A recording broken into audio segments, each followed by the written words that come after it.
اللہ تعالیٰ کبھی بھی تمہارا برا نہیں چاہتا۔ میں نے پل بھر میں زندگی کو بدلتے دیکھا ہے۔ میں نے دعا کو پورا ہوتے دیکھا ہے۔ میں نے اپنی زندگی میں کرامات ہوتے دیکھے ہیں۔ سب کچھ اتنی جلدی نہیں ہو جاتا، ہر چیز وقت پر ہوتی ہے۔ بس تم انتظار کرو اور تمہاری بھی بہت جلد دعائیں قبول ہوتی نظر آئیں گی، اور تم اپنی آنکھوں سے دیکھو گے، اپنی زندگی کو کرامات کی بدولت بدلتا دیکھو گے۔ بس یہ ہو سکتا ہے کہ تمہاری آزمائش کی آخری گھڑی ہو، اس کے بعد جیت تمہاری ہوگی۔ یہ تمہاری آخری جنگ ہے، اور میں جانتی ہوں کہ دل کا خالی ہونا ایک بہت اذیت ناک وقت ہوتا ہے۔ ہر جذبے سے بالکل خالی ہو جانا۔ سمجھ نہیں آتا کہ خوشی، سکون کہاں ہے۔ نہ رونا آتا ہے اور نہ مسکرایا جاتا ہے۔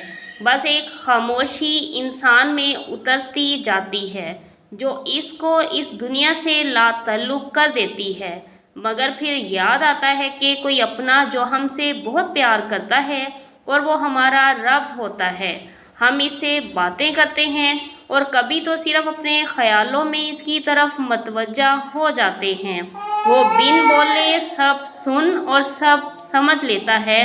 پتہ نہیں یہ کیسا تعلق ہے ہمارا اس رب سے، لیکن اس تعلق کے بغیر ہم جی ہی نہیں سکتے، کیونکہ اس مالک کے علاوہ کون خاموشیوں کو سن سکتا ہے، اور کون ہے جو اس کے علاوہ دلوں کا حال جاننے والا ہے۔ اور جو دروازے تمہیں بند نظر آ رہے ہیں، ان تک پہنچانا ناممکن نہیں ہے۔ بس ان تک پہنچنے کا راستہ تمہارے سوچے ہوئے راستے سے الگ ہے، کیونکہ کچھ چیزیں تمہاری سمجھ میں کبھی نہیں آ سکتی۔ اسی لیے اللہ نے کچھ جواب بس خود تک محدود رکھے ہیں۔ وہ کبھی کبھار تمہارے ارادوں کو اس لیے ناکام کر دیتا ہے تاکہ وہ تمہیں تم سے بچا سکے، کیونکہ کبھی کبھار تمہیں بھی خبر نہیں ہوتی کہ تم اپنی جانب کس طوفان کو للکار رہے ہو۔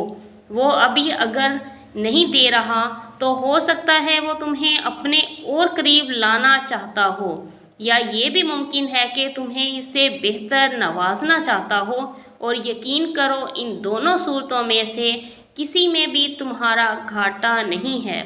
اسی لیے یقین رکھو کہ اللہ راضی ہوگا، اور بہت جلد تم ان روتی آنکھوں سے اپنا نصیب بدلتا دیکھو گے۔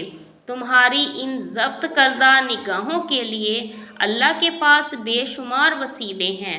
تمہارے اس صبر کردہ وجود کے لیے اللہ کے پاس ہزاروں معجزے ہیں۔ جب وہ تمہارے سوچے ہوئے ارادوں میں شکست دیتا ہے تو پھر وہ تمہیں اپنی قدرت دکھاتا ہے۔ دعاؤں کا ضائع نہیں کرتا، وہ تمہیں اپنے راستے سے چلا کر تمہاری منزل تک لے جاتا ہے۔ یہ تو اس کی محبت کا نرالا سا انداز ہے۔ جس کی ادا بھا جائے، اس کی آواز کو بار بار سننا چاہتا ہے۔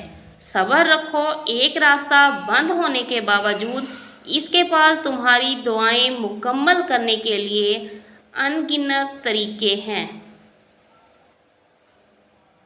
اگر وہاں سے نہیں جہاں سے تمہیں امید تھی، تو اب وہاں سے ہوگا جہاں سے تم گمان بھی نہیں کر سکتے۔ اللہ حافظ۔